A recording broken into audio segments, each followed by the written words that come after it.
All right, we're not coming to you from the shop today. We're coming to you from my front porch. And you can tell by all the tools that I've got spread all around here. We're doing a home improvement project. We're looking at my front door. This door is 1914. It's 113 years old. And the sun, as it goes down in the west on a hot summer's night, comes as the sun goes down, the sun rises up the door and it just beats. So everything from the third of the door down, the veneer has come delaminated from the old door, and it's a special size. It's got a lot of really cool features, the beveled glass. It's oversized, super thick. Love the door, but I don't like the way it looks with all the peeling veneer. So what I've been doing, I'll show you this. It's kind of like bodywork on a car. It's very similar. Is I've been finding the splits where the veneer is peeling off the door. I take my screwdriver and I kind of pop it open like that. Maybe get 2 screwdrivers in there, and then fill that with wood glue.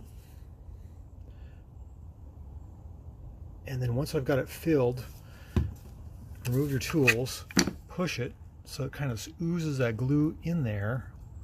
And then I've been using sheet metal self-tapping screws, these little tiny guys like this on the gun, and just put them in there and cinch it up tight, so when you get them in there, it holds it together, and we'll let it sit overnight, and then we'll wipe all the glue down, remove the screws, and sand the door and paint it. That's my hope. So hopefully to make this door look better, I'm gonna keep at this and do a little body work. You can see the cracks all stop right about there, a third of the way down. I suppose I could put a big plate on there and cover it up, but I want it to look nice. The front door to my house. All right, body work for your door. Okay, so we're working on our delaminating front door. Again, this door only gets sunshine in the late summer from the bottom to about there, and over 100 and some years it has cooked the door, and the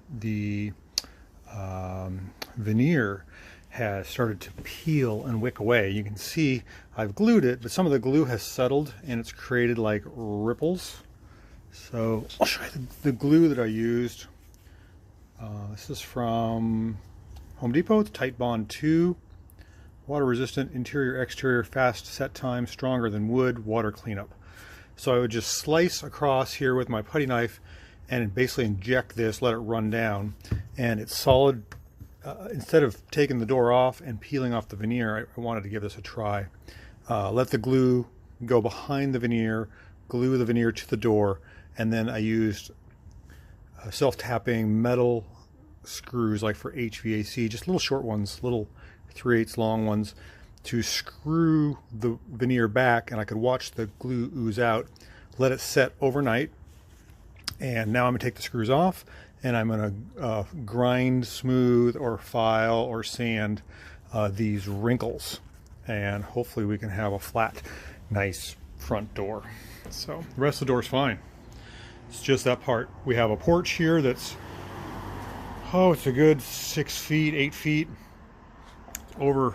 It has a overhang, and it never rains. The rain never hits the door. It's just the sun coming from the west, beating down and creating delamination. So let's see if we can fix this door.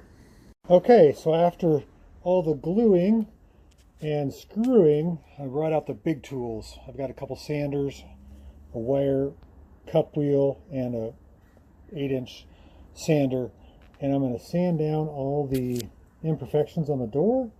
It's coming out okay. We got the sun out today, our glue is drying, and I've got to make this door smooth, just like the body of a car.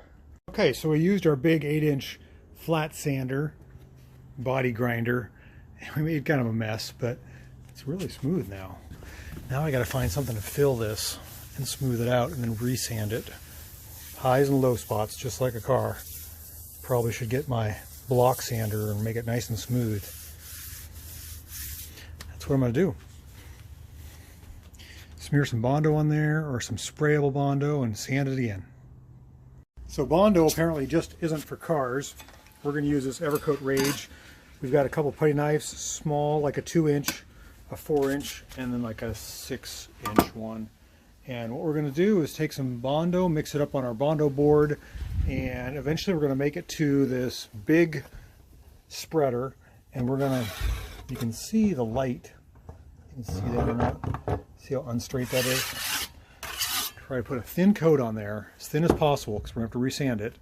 And we want to minimize our sanding and dust and make this door look beautiful. Make this part look as good as that. Okay, and then once you got a nice coat of Bondo on there, it's very thin, we're going to want to sand that off. Let this dry for a couple hours, come back with a DA sander. That's a dual action orbital sander, probably 80 grit, and we'll sand down all the high spots, maybe even level it out with our longboard, get it nice and flat, and then we'll probably have to put another coat of Bondo on. Okay, you can see the dust particles in the air. They're still kind of filtering through. I just finished up sanding with the DA, and we've got a pretty smooth door.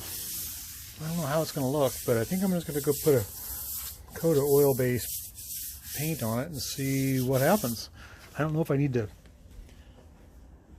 put a primer on that or not. I probably should. I don't know. See what happens.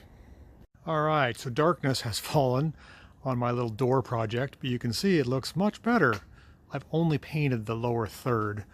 I'm low on paint. I wanted to make sure it was going to cover. It's oil-based paint. It should. And it looks pretty good. Really happy with the way that came out. What a difference, huh? So we'll let this cure overnight.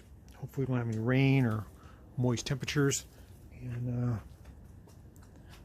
the door is back the way it should be. Looks pretty good. Can't wait to finish it up.